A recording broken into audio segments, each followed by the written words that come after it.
D'abord, merci de l'invitation. Ça serait immodeste de dire que j'ai une réflexion sur tout ce qui a été dit. J'aborde, il y avait des registres différents, beaucoup de respect pour le témoignage et plus qu'un témoignage. Il y avait beaucoup de sagesse dans le propos d'Antoine Bocador, dans ce qu'il restituait de ce qu'avait été son expérience d'un au-delà de lui-même, mais qui nous laisse les uns les autres à la fois interrogatifs sur ce que ça signifie, ce qu'elle représente, mais également un petit peu optimiste, puisqu'il y a quelque chose de très prometteur dans cette vie qu'a évoquée Antoine Bogador, au-delà de la vie, ou au bord de la vie, j'allais dire. Je ne vais pas détailler, mais en tous les cas, pour moi, c'est quelque chose de très impressionnant dans les propos qui ont été tenus. Je retiens déjà ce témoignage humain, puisque c'est un vécu, et un vécu à la fois aux extrêmes, au paradoxe. Enfin, je veux dire, il y a énormément de choses à en penser. J'avais, il y a quelques années, rencontré, dans le cadre d'une émission que j'avais fait pour France Inter, des personnes qui avaient vécu le même type d'expérience. Donc, même si je n'ai pas une pensée construite par rapport à ce type d'expérience, et d'ailleurs pas si on appellera ça une expérience, en tous les cas, par rapport à ce que vous avez vécu, j'ai du respect et ça ne peut qu'à titre personnel poser des questions, mais d'une manière très constructive.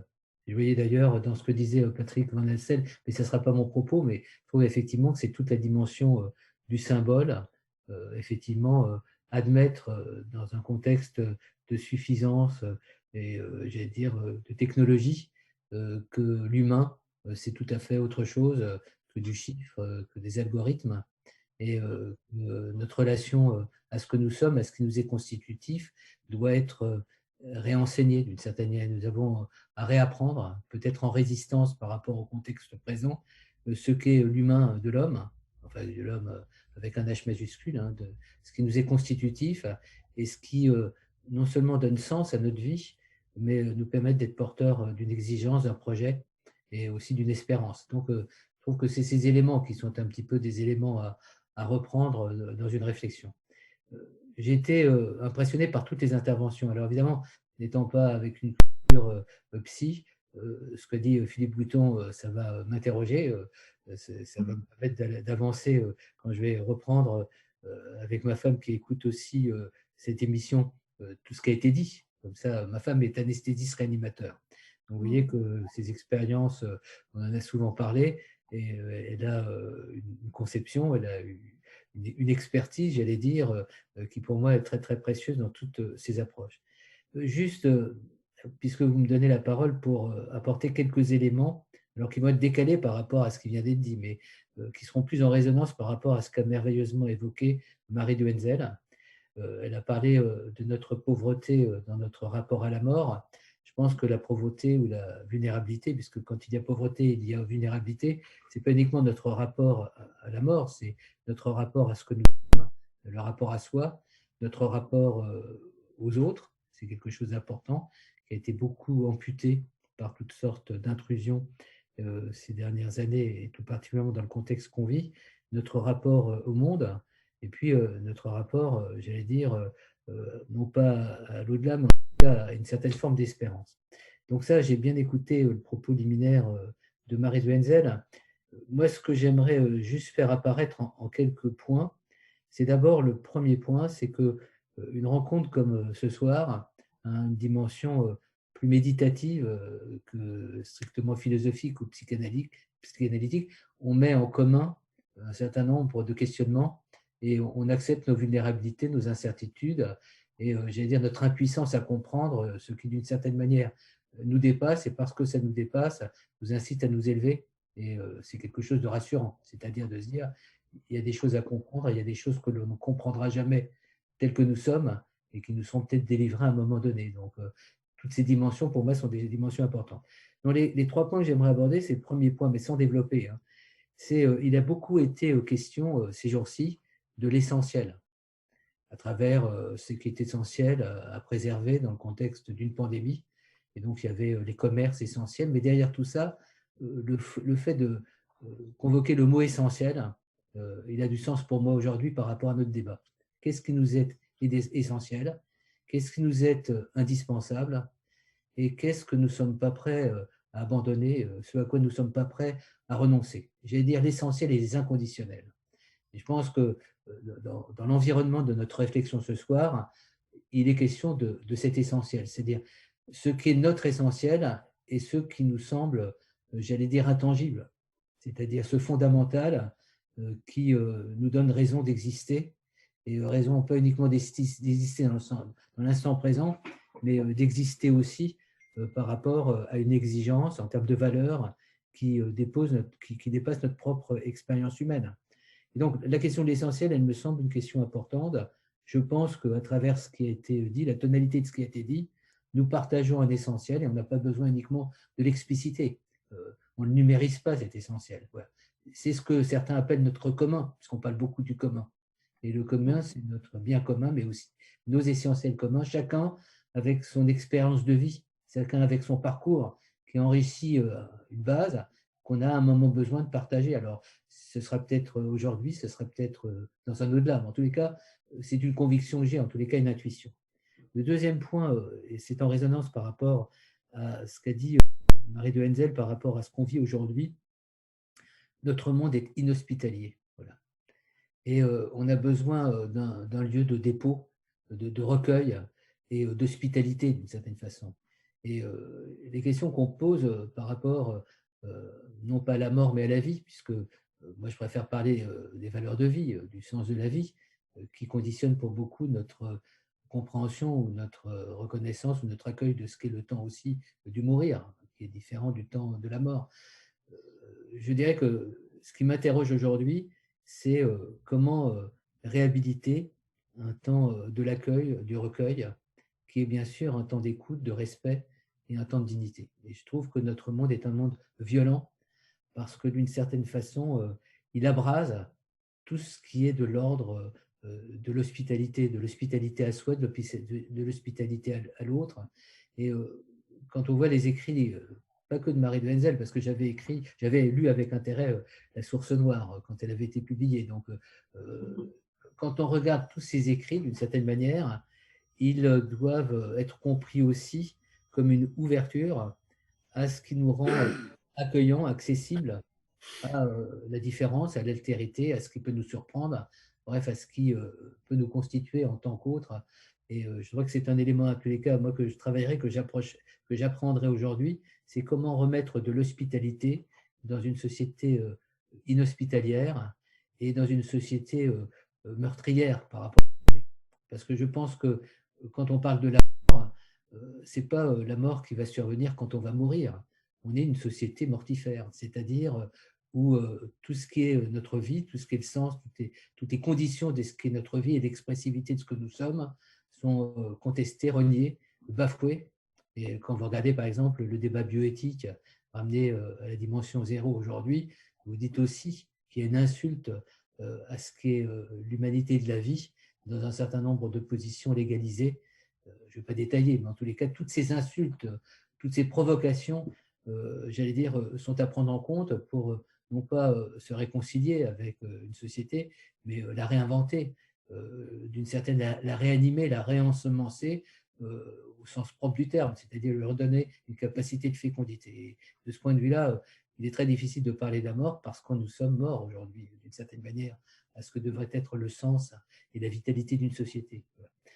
Un autre point, j'en ai quasiment terminé sur quelques points, mais qui m'interroge, c'est que pour qu'on aborde toutes les questions qui nous sont aujourd'hui suscitées par le débat qu'on a, il faudrait reprendre et annexer la temporalité.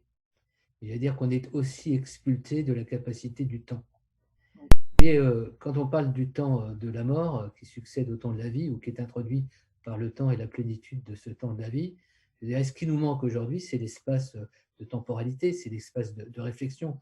Quand Antoine Bocador a parlé de son expérience, elle a une temporalité d'une certaine manière, même si c'est un temps bien spécifique hors du temps, d'une certaine manière.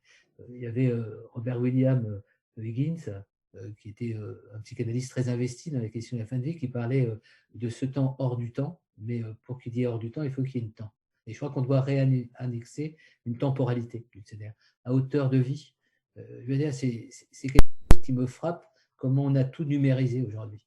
Voilà, comment, d'une certaine manière, tout ne relève plus que de formules, alors qu'une existence humaine, une histoire humaine n'est pas réductible, ni dans sa valeur, ni dans ses significations, à des algorithmes.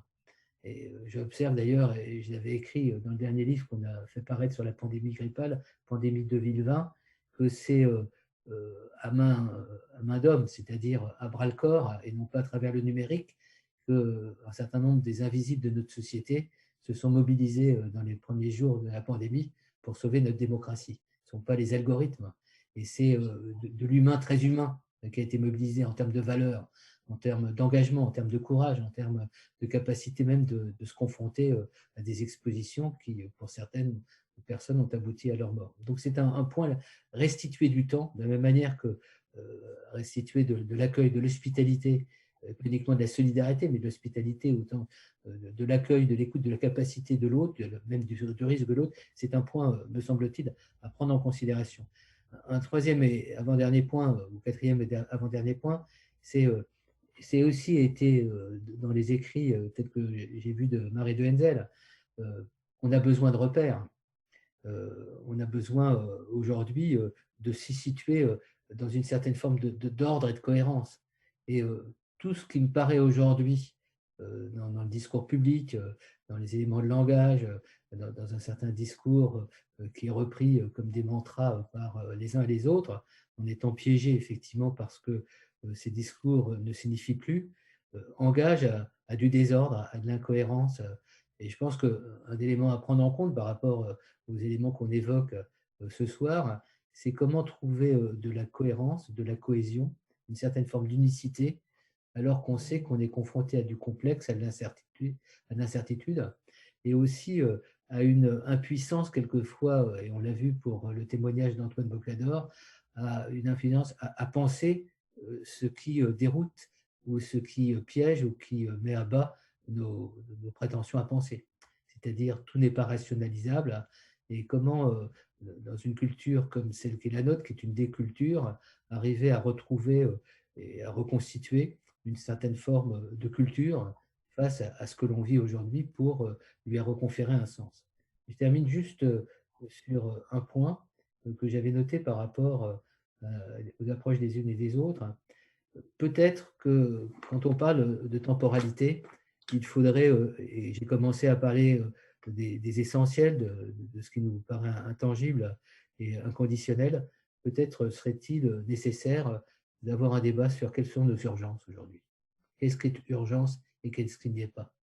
Antoine Bocador a fait part de son témoignage, donc cette parenthèse au cœur de la vie, au-delà de la vie, bref, ce qu'il a vécu, que je n'ai pas à dire, hein. Ce n'est pas une expérience que j'ai, mais j'ai trouvé son langage. J'irai lui rendre visite puisque j'ai vu qu'il était bout de Varennes. Donc j'irai lui rendre visite un jour pour dialoguer avec lui. Mais une question qui me taraude aujourd'hui, c'est définir ce que sont nos urgences et nos priorités.